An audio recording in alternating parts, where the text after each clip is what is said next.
What's a crack, everybody? It's Daz here from Real Sounds coming at you again with another video, and today we are going to talk about Netflix's new original movie, Da 5 Bloods. This movie was a massive surprise for me, not only in how good it was, but also the fact that I just didn't know it existed until about a day or so ago, like yesterday. I was just surfing through Netflix and it came up just on the previews, then Da 5 Bloods. I'm like, what the hell is this? Chadwick Boseman's in this, I like him. So like, what is this? And I found out Spike Lee, I'm there. You know, Spike Lee, I've not seen all his movies. I've seen a good few of them. And for me, Malcolm X and BlacKkKlansman, for me, are his masterpieces. This sits right with those. It's officially my top three Spike Lee movies is Malcolm X, BlacKkKlansman, and now Da 5 Bloods. Now, let's talk about it. So, the basic plot of this is four Vietnam vets travel back to Vietnam to find treasure that they buried and to find the remains of their own squad leader, who is Chadwick Boseman. And really, it has a social message behind it and it has a message about war and a message about friendship as well. And to get started with this review, let's talk about the friends. Amazing. I loved each one of these characters. They're awesome.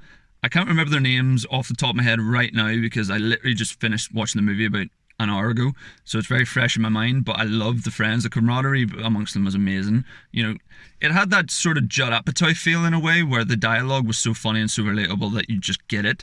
You know, especially for guys, we've all had these experiences and all had these conversations with our bros in a way. So I really related to the characters among that, and each character is distinct, very much so in his own way. He has his own personality and you can tell them apart and relate to each one in a different way. My favourite character was, now I cannot remember the actor's name.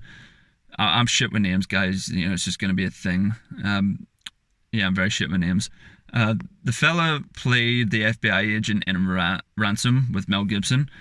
He was my favourite character because he hits on the message that when you leave war, you don't just leave your personality there on the war zone. You know, you carry that shit with you mostly for the rest of your life unless you get treatment for it. PTSD treatment, that is. So that really hits home because you're like, okay, this guy, well, I wouldn't call the guy a hero. Like, this guy is a Vietnam vet, but he's not a hero. He doesn't view himself as a hero. He's damaged, you know, he's human. You know, he's not someone that he feels he should be looked up to for the fact that he served his country. You know, he carries wounds with him that are invisible to the naked eye because they're internal. So that was fantastic. And just, guys, there's so much I could say about this movie. I don't want to say too much because I don't want to spoil it for you. I want you just to watch it. This movie is a 2.5 hour piece of gold, which just came out of nowhere for me. It really is. It's just, the messages in it are very prevalent to what's going on in the world today, and the filmmaking on display is top quality. Just to talk about that as well, the aspect ratio, I really like what they did with it because it was able to help you differentiate what time zone you were in, like what time of life you were in. So for example, when you're in modern day, it's normal like widescreen format, and then whenever you go back to Vietnam, it turns it into like the I think it's 14:3 aspect ratio, which is the old ratio that the films, the likes of Casablanca, Citizen Kane, and Double Indemnity were released in. You know, I own a few Blu-rays of old Masters of Cinema stuff, and that's what they're shown in. You know, 12 Angry Men being another example. So I really like that. I like that aspect ratio. It gives it a nice vintage feel and it really puts you in the environment. Speaking of, I don't know if they shot this film in Vietnam, but it doesn't matter because you feel like you're there. Like when you're watching this movie and you see the locations that they're filming in, you're in that world. You know, there's no denying it. The sweeping shots of the landscapes are just breathtaking and really put you in these guys' shoes. And whilst these guys may be trained soldiers, you know, they haven't been in combat situations for years, you know, since Vietnam, when they go back to find this treasure again and to find the remains of their old squad leader, who is Chadwick Boseman, by the way, and is only in the flashbacks. You know, you're sitting there going, okay, these guys probably have had more combat training than I'll ever have in my life, but they're not seasoned because they haven't been in it for so long. So you relate to them on the human level. You know, they're not superhuman. The action scenes in this movie, though, few and far between, but they're great. Like, they're really good. They're really intense, even down to the sound. Like, it's got that heat kind of machine gun fire. You know, that it's really intense. And I don't know, I noticed this, that, you know, the image got slightly bigger as well whenever you get into an action scene. Kind of like IMAX in a way. I don't know if they shot this on IMAX or whether they had the budget to do it. I would doubt they would, but it comes across with the same effect. You know, it fills up the image and you can see more, and it just immerses you in it more.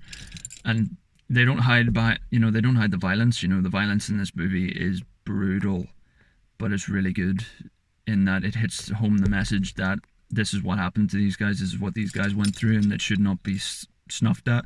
So guys, I'm going to cut this one here because I'm going to go into spoiler territory if I go any further, because I love this movie so much. There's so much I want to talk about. But The Five Bloods definitely gets a 10 out of 10 for me. It hits every beat that it needs to hit, right down to the music, the filmmaking, the acting, the script, everything, the locations, the world it sets up. It's just top quality. So I definitely recommend you see it. It's on Netflix now. I don't know if it's the same on Netflix US, but on Netflix UK it's on the Black Lives Matter section, so that's where I found it. So if you're struggling to find it, either just type it in the search bar or go down there into that search handle and you'll find it there. So guys, The Five Bloods was excellent. I think it's the first 10 out of 10 I've give on this channel, and it really, really deserves it. So guys, I've been Daz. Thank you again for tuning into Real Sounds, and I'll be back again with a new video very soon. Let me know in the comments what you would like me to review next, if you have any recommendations, and I will do my best to get that done for you. Cheers guys, thank you.